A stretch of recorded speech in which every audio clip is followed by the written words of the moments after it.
High guys, welcome to Crick Chat with Venkatesh. ఈరోజు పొద్దున్నే ఒక సెన్సేషనల్ రిజల్ట్ వచ్చింది. న్యూజిలాండ్ ఎప్పుడు కూడా చాలా కన్సిస్టెంట్గా ప్రొఫెషనల్గా ఆడే టీం వరల్డ్ కప్స్లో ఈసారి ఫస్ట్ స్టేజ్లోనే, గ్రూప్ స్టేజ్లోనే ఆల్మోస్ట్ నాకౌట్ అయిపోయింది. వెస్టిండీస్తో జరిగిన మ్యాచ్లో, టైట్ మ్యాచ్లో వాళ్ళు చేతులు ఎత్తేశారు.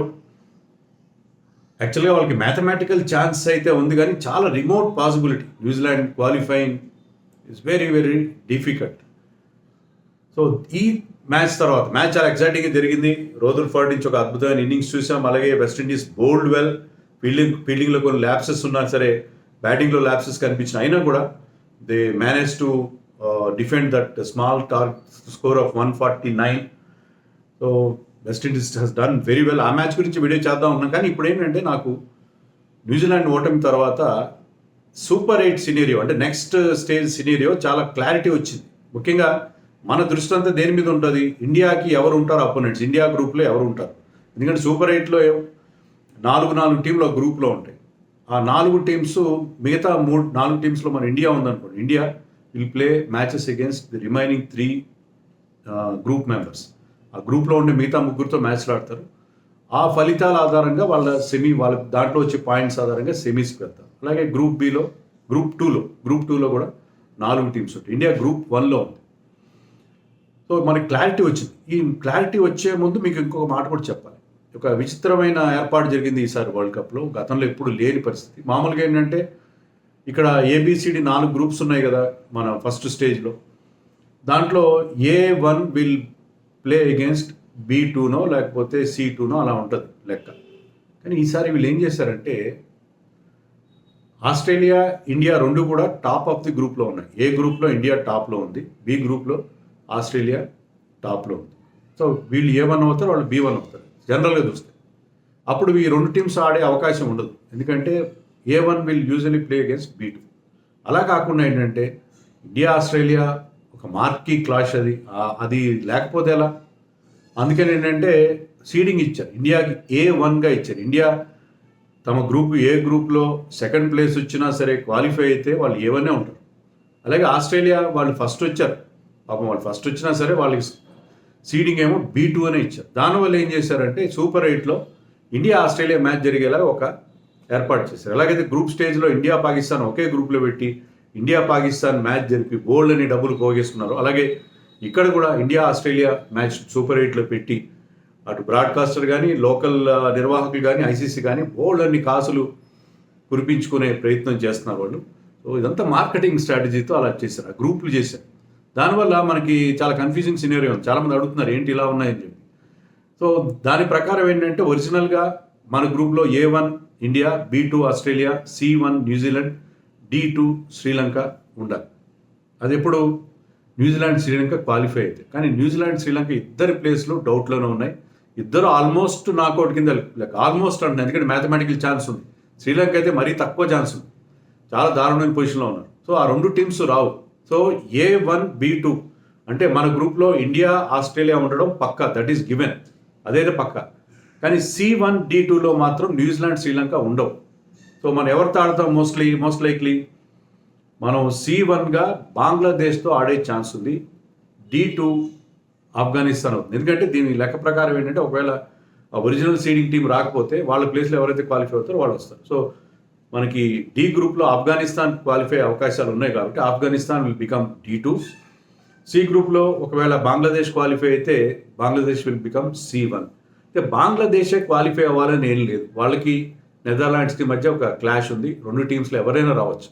సో అది పరిస్థితి. సో ఇన్ ఆల్ లైక్లీహుడ్ మన గ్రూప్ 1లో సూపర్ 8లో India, Australia, Afghanistan and Bangladesh / Netherlands ఉండే అవకాశం ఉంది. గ్రూప్ టూలో అంత సినీరియో అంత స్పష్టంగా లేదు. ఆల్రెడీ అక్కడ మనకి West Indies C2, D1 South Africa qualify అయిపోయారు. West Indies, South Africa already group 2లో ఉన్నారు. వాళ్ళతో పాటు పాకిస్తాన్, ఇంగ్లాండ్ కూడా ఛాన్సెస్ ఉన్నాయి. కానీ ఎంతవరకు ఛాన్సెస్ ఉన్నాయని చూద్దాం. ఇక్కడ ఒక గమ్మత్తు కూడా జరిగింది. ఏంటంటే మీరు ఈ కాంట్రవర్సీ ఫాలో అయ్యే ఉంటారు.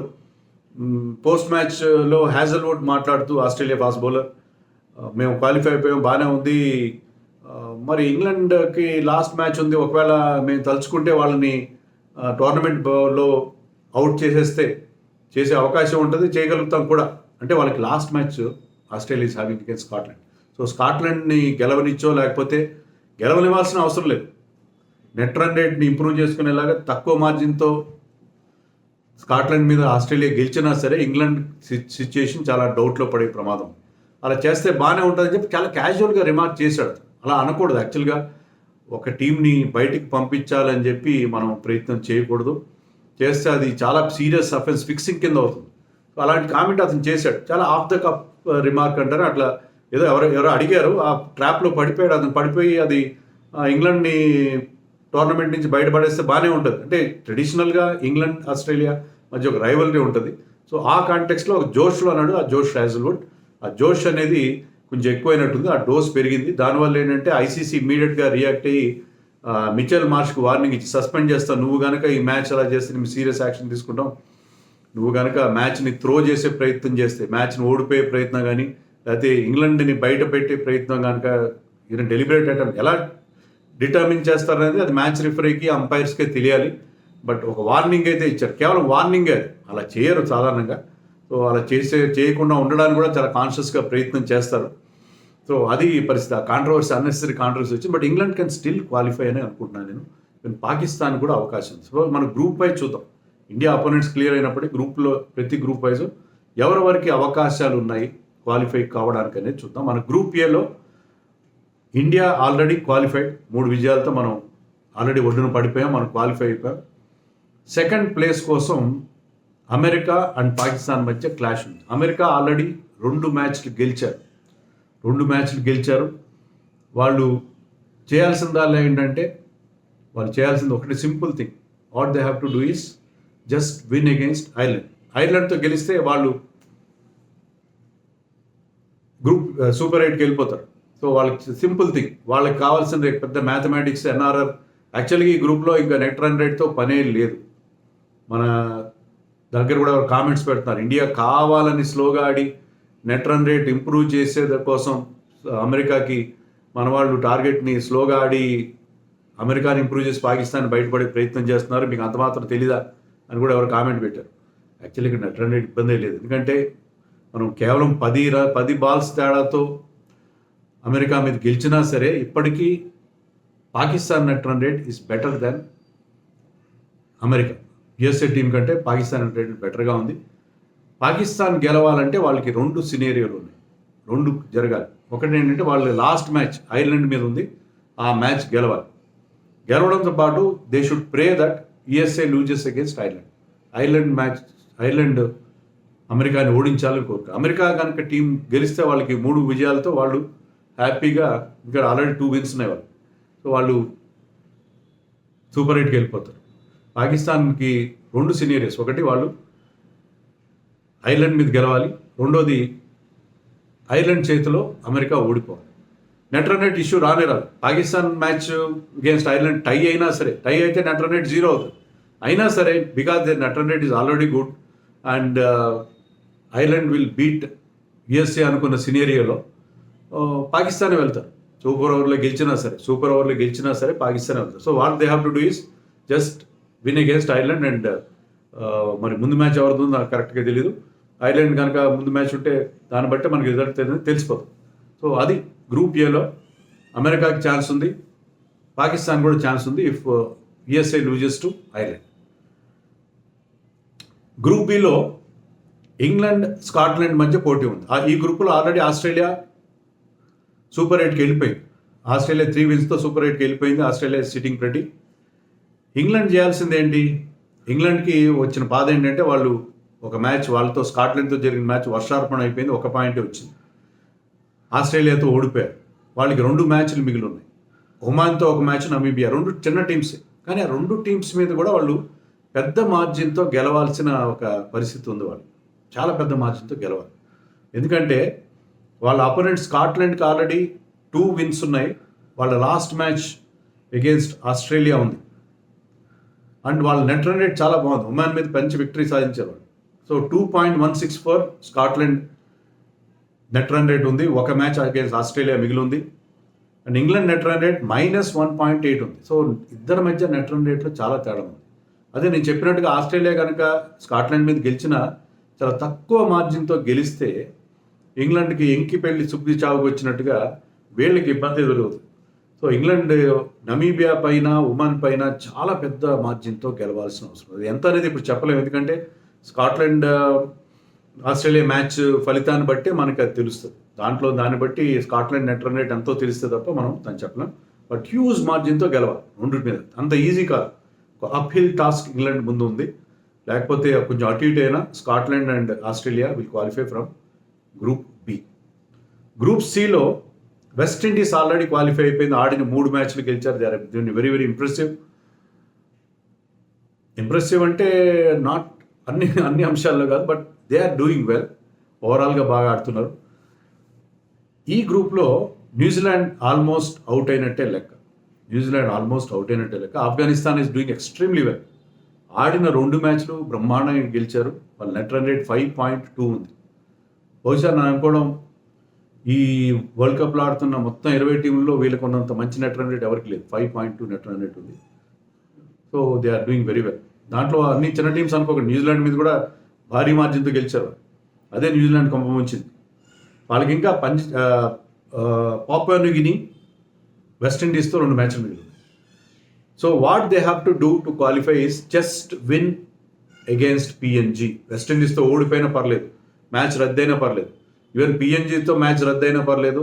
వాళ్ళకి ఇంకొక పాయింట్ వస్తే చాలు. ఆల్రెడీ 4 పాయింట్లు వాళ్ళ ఖాతాలో ఉన్నాయి. ఇంకొక పాయింట్స్ వస్తే 5 పాయింట్లతో వాళ్ళు కూడా వెస్టిండీస్తో పాటు వాళ్ళు క్వాలిఫై అయిపోతారు. All they need is just a single point. 2 మ్యాచ్లు రద్దయినా వాళ్ళకి 2 పాయింట్లు వస్తాయి. 1 పాయింట్ చాలు వాళ్ళకి. బట్ న్యూజిలాండ్ పరిస్థితి అలాగా. వాళ్ళు ఆడిన 2 మ్యాచ్లు ఓడిపోయారు. Including today's match against West Indies. వాళ్ళకి 2 మ్యాచ్లు, ఉగాండా, పాపువా న్యూ గిని 2 గెలుస్తారని అనుకోవాలి మనం. 2 గెలుస్తారు. కానీ నెట్ రన్ రేట్ -2.45 ఉంది. సో వాళ్ళు చాలా పెద్ద మార్జిన్తో గెలవాలి. బ్రహ్మాండమైన మార్జిన్, ఆల్మోస్ట్ ఇంపాసిబుల్ మార్జిన్తో గెలవాలని చెప్తాను. వాళ్ళు గెలవాలంటే సినియర్ మీకు చెప్తాను నేను. ఫస్ట్ అండ్ ఫార్మోస్ట్ ఆఫ్ఘనిస్తాన్ తమ 2 మ్యాచ్లు ఓడిపోవాలి. అంటే they should lose against Papua New Guinea, which is చాలా rare possibility. So Papua New గినితో, వెస్టిండీస్తో రెండింటితో కూడా ఆఫ్ఘనిస్తాన్ ఓడిపోవాలి. Scenario number 1. నెంబర్ 2 ఏంటంటే ఆఫ్ఘనిస్తాన్ 2 మ్యాచ్ల్లో 160కి పైగా పెద్ద మార్జిన్తో ఓడిపోవాలి. సో ఓడిపోవడం కాకుండా పెద్ద మార్జిన్తో ఓడిపోవాలి. అండ్ న్యూజిలాండ్ తమ రిమైనింగ్ 2 మ్యాచెస్లో 187 మార్జిన్తో గెలవాలి against Uganda and PNG. So ఇది ఆల్మోస్ట్ ఇంపాసిబుల్. మ్యాథమెటికల్ ఛాన్స్ తప్ప, ఆన్ థియరీ ప్రకారం తప్ప practically impossible. So New Zealand is for all practical purposes they are out of this world cup, which is sad. Because వాళ్ళు ఎప్పుడు కూడా చాలా ఎఫిషియెంట్గా ఆడతారు. బహుశా సరైన మ్యాచ్ ప్రాక్టీస్ లేకపోవడం. వాళ్ళ ప్లేయర్స్ అందరూ ఐపీఎల్ ఆడారు చాలామంది ఇప్పుడు టీంలో ఉన్నవాళ్ళు. కానీ అన్ఫార్చునేట్లీ వాళ్ళు ఎవరికి except maybe somebody like Trent Boult, Mitchell, 2-3 తప్ప రెగ్యులర్గా ఆడే అవకాశం లేదు. ఎస్ఆర్హెచ్లో గ్లెన్ ఫిలిప్స్ లాంటి వాళ్ళు 1 మ్యాచ్ కూడా ఆడలేదు. సో అది పరిస్థితి. ల్యాక్ ఆఫ్ మ్యాచ్ ప్రాక్టీస్ ఏదో మొత్తం మీద వాళ్ళకి పంపం వచ్చింది. So now we have seen that group C scenario. Group డీకి వస్తే, గ్రూప్ డీలో సౌత్ ఆఫ్రికా ఆల్రెడీ క్వాలిఫై అయిపోయారు. ఇంకా నెదర్లాండ్స్, బంగ్లాదేశ్ మధ్య పోటీ ఉంది. ఈ 2 టీమ్స్ వాళ్ళు క్లాష్ ఉంది. Netherlands will take on Bangladesh. ఆ మ్యాచ్ విన్నర్ బహుశా ముందుకెళ్ళే అవకాశం ఉంది. బట్ నెదర్లాండ్స్కి ఉన్న ఇంకొక డిసడ్వాంటేజ్ ఏంటంటే వాళ్ళు బంగ్లాదేశ్తో పాటు శ్రీలంకతో కూడా ఆడారు. ఆ 2 మ్యాచ్లు వాళ్ళు ఓడిపోతే వాళ్ళ పరిస్థితి ఇబ్బందికరంగా మారింది. నెట్ రన్ రేట్ విషయంలో పెద్దగా తేడా లేదు. 2 టీమ్స్ మధ్య పెద్ద తేడా లేదు.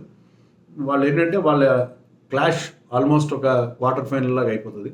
వాళ్ళు నెదర్లాండ్స్, బంగ్లాదేశ్ మ్యాచ్లో ఎవరు గెలుస్తారనే దాని మీద రిజల్ట్ ఆధారపడి, అది వెస్టిండీస్లో జరుగుతుంది కాబట్టి స్లో పిచెస్, స్పిన్నర్స్కి అనుకూలంగా ఉండే పిచ్ కాబట్టి బంగ్లాదేశ్ గెలిచే అవకాశాలు ఎక్కువ. So Bangladesh is having matches against Netherlands and Nepal.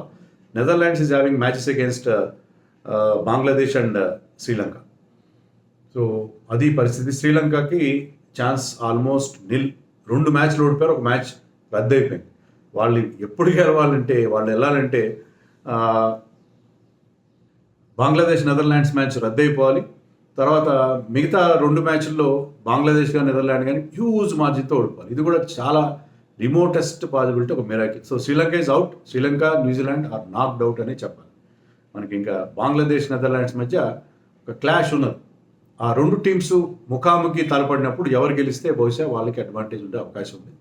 అప్పుడు కూడా నెట్ రన్ రేట్ కూడా మళ్ళీ పిక్చర్లోకి వస్తుంది. సో ఇక్కడ కొంచెం గ్రూప్ డీలో గ్రూప్ ఆఫ్ డెత్ అనుకున్నాం కదా, అక్కడ కొంచెం కన్ఫ్యూజింగ్ సినారియో ఉంది.